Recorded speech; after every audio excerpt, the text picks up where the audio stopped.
130 000 tonnes, c'est le nombre de microplastiques qui finissent chaque année dans la mer Méditerranée. Selon le dernier rapport de WWF, elle serait la mer la plus polluée au monde. Ici à Lalonde, en cette journée mondiale de l'océan, on a souhaité marquer le coup. Plus de 450 enfants des écoles voisines sont venus prêter main forte aux apnéistes de l'Odyssée bleue pour débarrasser le littoral de tous ces déchets. Cette journée, c'est à l'initiative d'une rencontre entre monsieur le maire et moi, et le 8 juin, journée mondiale des océans, une envie de dépolluer. J'ai mis à contribution le club d'apnée que je dirige. Il y a tous ces faits en apnée. Des plongeurs ont plongé jusqu'à 15 mètres de fond pour amener des déchets, accrocher ces déchets avec des cordages pour ensuite les extraire. L'Odyssée bleue parcourt les ports et littoraux des communes aux alentours de la ville d'Hyères depuis 5 ans. Cette année, la commune de Lalonde a souhaité s'investir au maximum pour que les générations futures comprennent les enjeux de la préservation des fonds marins. Je crois que tout est réuni pour expliquer, pour montrer la volonté qu'on a de préserver cet environnement. On a la chance de vivre dans un environnement exceptionnel. Et bien, cet environnement exceptionnel, on veut le préserver, on veut le protéger. Et pour cela, il faut éduquer les enfants, leur montrer, leur faire découvrir les bienfaits de ces journées de dépollution. Première étape de cette journée pour les enfants, aider les apnéistes à extraire les déchets de l'eau. Des déchets toujours plus nombreux et parfois dangereux. On a trouvé beaucoup de plastique. On est tombé sur une épave malheureusement qui aurait dû être enlevée, où on a trouvé des batteries, il faut 1000 ans pour qu'une batterie se désintègre. On a trouvé des WC, de l'aluminium, du plastique.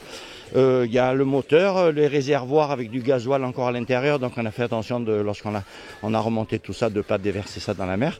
On trouve beaucoup de plastique, de cordages aussi, beaucoup de corps morts qui sont abandonnés. D'où l'importance de pratiquer régulièrement un nettoyage de ces fonds marins, comme ici à Lalonde, où les déchets se sont fait beaucoup plus rares qu'à la frontière des communes voisines. On a été surpris à Lalonde, sincèrement, on a été surpris de la qualité on a ramassé très peu de produits en une journée entière, alors que là, en 1 heure de temps, on aurait pu remplir encore 3 bateaux.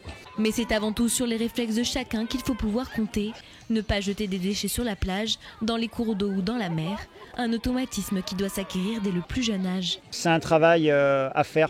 Chaque personne doit être sensibilisée. Et les enfants comprennent très bien qu'un mégot de cigarette pollue 500 litres d'eau.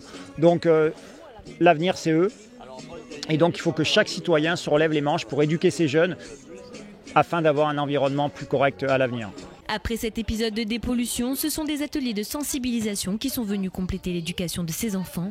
Quel danger pour les animaux, quel danger pour l'homme.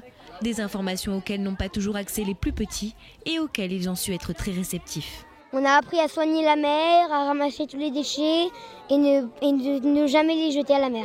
Déjà, il faut éviter de laisser les déchets et après, si on en trouve, il faut les ramasser. Si on jette tous les déchets, les sacs plastiques, les tortues, elles croient que c'est une méduse, du coup elles les mangent. Et la planète, elle est en jeu là.